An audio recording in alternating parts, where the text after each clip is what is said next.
PI First Alert AccuWeather forecast with Chief Meteorologist Keith Gibson.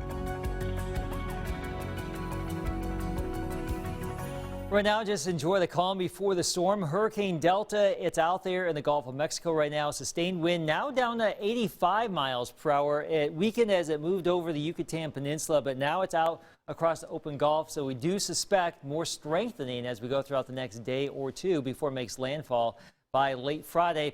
Impacts are still expected here late Friday night through Saturday. The potential for 1 to 4 inches of rain, the heaviest of which will be likely northwest of the Natchez Trace Parkway. Wind gusts around here anywhere from 30 to 40 or higher, and we still have the threat for some isolated brief spin-up tropical tornadoes from late Friday night through the day Saturday. We'll just keep adjusting the forecast as we go through time.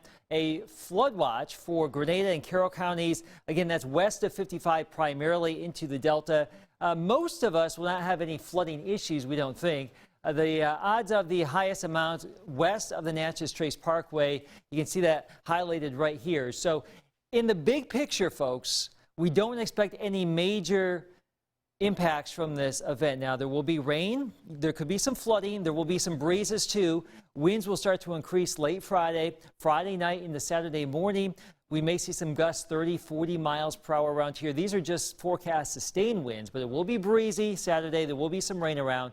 And yes, there will be that risk for some isolated tornadoes. Nothing that we have not had around here before. So don't freak out. Don't panic.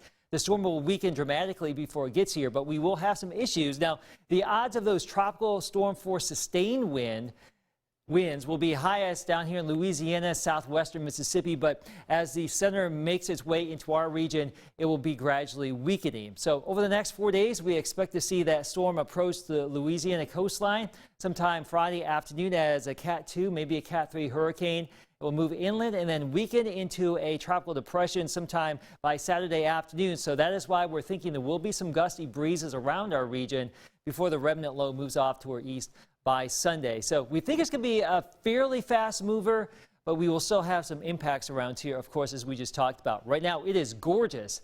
Widespread sunshine, widespread 80s across the region. Already a little bit of cloud cover showing up on the satellite across southern Mississippi, but no rain expected tonight in our region or tomorrow too. We start out in the 50s, low to mid 80s in the afternoon. Clouds will be gradually increasing during the day. But overall, it should be a pretty nice fall day for us out ahead of that system coming in from the Gulf of Mexico. So enjoy another pretty nice and tranquil day. We have a lot of high school football tomorrow evening. No issues are expected. Futurecast picking up on the increased cloud cover tomorrow, but the rain chances will be a little bit more concentrated just to our south. Now, as we get into Friday, we'll start to see some rain bands push on in here Friday afternoon, Friday evening. The core of the storm comes into Louisiana and then moves our way Saturday. Now, the southeastern side of this thing, this is the zone for some of those spin-up tornadoes late Friday night, Saturday morning, maybe even into Saturday afternoon too. So that's really the main concern with this. An isolated tornado or two, some gusty breezes, some heavy rainfall Friday night and Saturday. Another chance for some rain Tuesday with our next cold front.